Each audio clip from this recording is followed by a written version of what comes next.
Hello, Locked In fans. Beetle Bailey here with my Mid-Atlantic. And today, Locked In Sports, we've got a great guest here, Giovanni Sanders. How you doing, Giovanni? I'm well. How are you? Hey. And you're with the Southwest Kansas City Storm out of Kansas City, and they're part of the Champions Indoor Football team, right?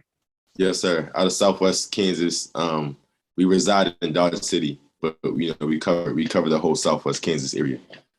Right. A lot of people Dodge City with old westerns and stuff like that.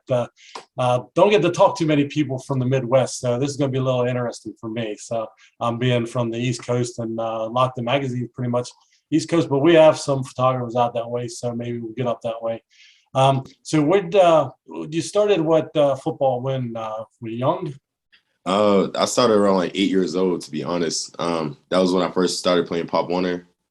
I started that out of Charlestown. I'm an East Coast guy myself, so I grew up in Boston, my entire life. Okay. So yeah, that's pretty much where I started. Pop Warner, then high school, went to Charlestown High for a bit. Then I transferred to Medford High, where I continued my high school career in football. And from there, took another turn and went to the West Coast. I was going to Santa say, Barbara College. Yeah, Santa Barbara. Was there a particular reason why? I always kind of try to ask this because it's kind of intriguing to know why somebody go to East Coast, West Coast. I know sometimes it has to do with scholarships, but was there anything else in the thing that really wanted you to go there? For me, I think it was just to challenge myself, like being a guy from the East Coast. When I went to Santa Barbara on my official visit, I was there for like 5 days and I just fell in love with, the culture, the vibe, and of course the weather. So, couldn't beat that. Yeah.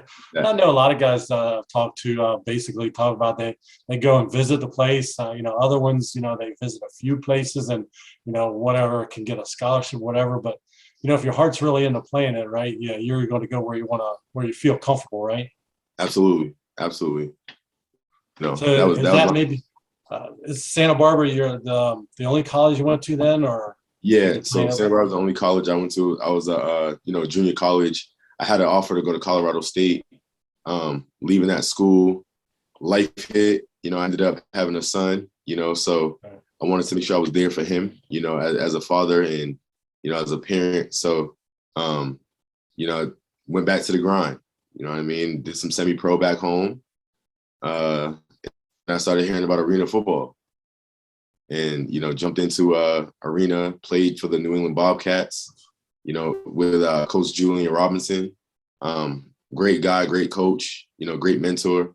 And playing with him for a year, it put me in the spotlight to get some other offers. I ended up in AWFC playing with the Idaho Horsemen last season. Made it to a championship and whatnot, but, fell a little short. And then, I got a call from the Southwest Kansas Storm, and now here I am. Yeah, no, I saw a little post you made, I guess, the other day on Facebook about your first win with the Storm. Pretty nice little touch there on that one touchdown pass, huh? Yeah, I appreciate it. Had to get a little redemption. I had a little interception early in the game. Had to get my feet wet. It was a little high throw, but coaches believe in me. My teammates believed in me, so we came right back and threw a little bomb on them. So it worked out. That's about how to do it. You just lay the ball out there. A lot of times, the quarterbacks come into the league and stuff and kind of scared to maybe throw that ball there, even though the defender was only man. The offensive guy just got up there and pulled it down, didn't he? Yes, sir. Yeah, shout out my man Antoine Goodley, man. He's a beast. He's a problem. You'll hear a lot about him this year, just like the other receivers on the team. There are a lot of playmakers, for sure. So we're gonna have some. Yeah, you had a pretty big win there. I guess it was 55-32. You didn't play this weekend though, right? I thought there was something maybe on the schedule, but yeah, not for us. We had a bye week, so we won't play against March 12th, where we go up to Omaha to play the Beef. So it'll be a pretty intense game, tough game, but our guys are ready. We're up to this. Is that going to be a preseason game, or is that start of the regular season for you guys? Definitely the start of the season. All preseason games are done at this point, so that's the kickoff for the CIF season for sure next week. You got 16 games, I think it is. Is that, I mean, a long season for you guys, or have you played that many games before in your career? I have, but I mean, only in like high school and college. You know, I've yet to play 16 games in a season. I think last year in Idaho we probably had around like 11, 12, something like that.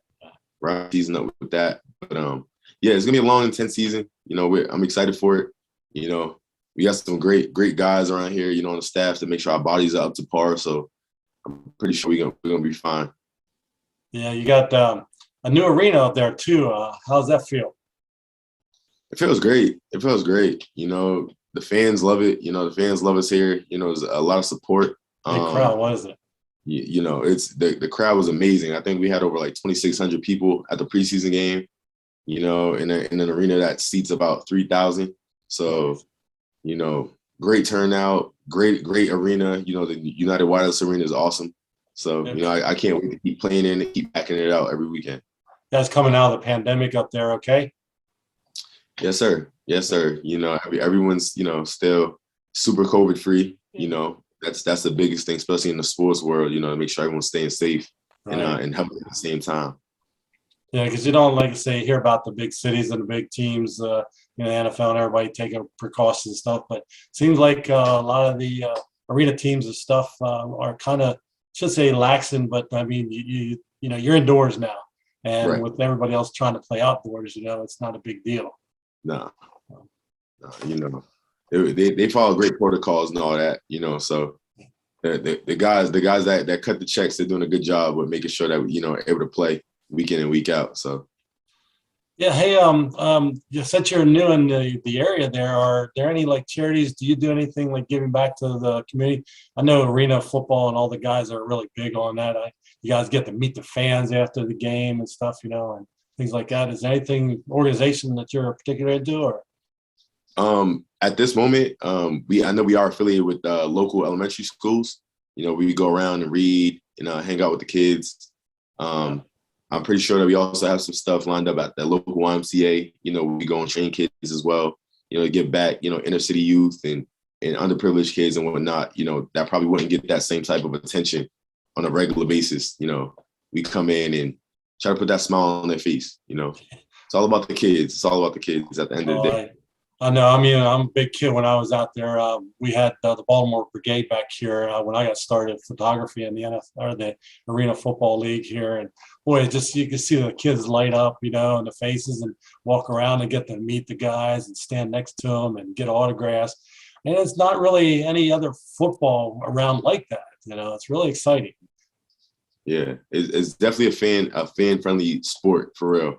Just because they get that full experience, they get to be so close to the fields, you know, get to touch us, talk to us, and then after the games, you know, it's a personal situation where, you know, I probably gave out 2 pair of gloves last game, you know, and it's like we're not millionaires, but at the end of the day, it's like, you know, it's all about them, you know. So if they want those sweaty gloves, we'll give those sweaty gloves up if we have to. So.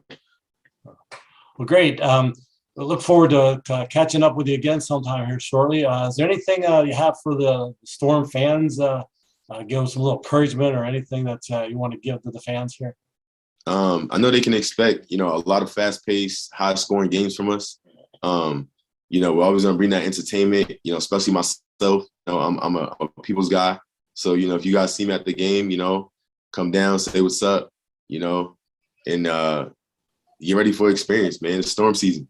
Yeah, I wanted to ask you though, how's the legs? I think you're also a pretty good runner when it comes to having to escape out of the pocket, aren't you? Yes, sir. Yes, sir. The legs are good. I kind of put them on ice for the preseason. You know what I'm saying? Because I don't want to show too much. But now that regular season's here, yeah, we yeah, for sure. Go out there and give them hell. Yes, sir. Well, thanks for stopping here and checking in with LockedIN Magazine. If there's anything you ever need, give us a shout. LockedIN Magazine will be looking forward to keeping an eye on you guys in the storm. So appreciate you stopping and talking with us, okay? Appreciate you. Thanks for having me. Take care. Thanks.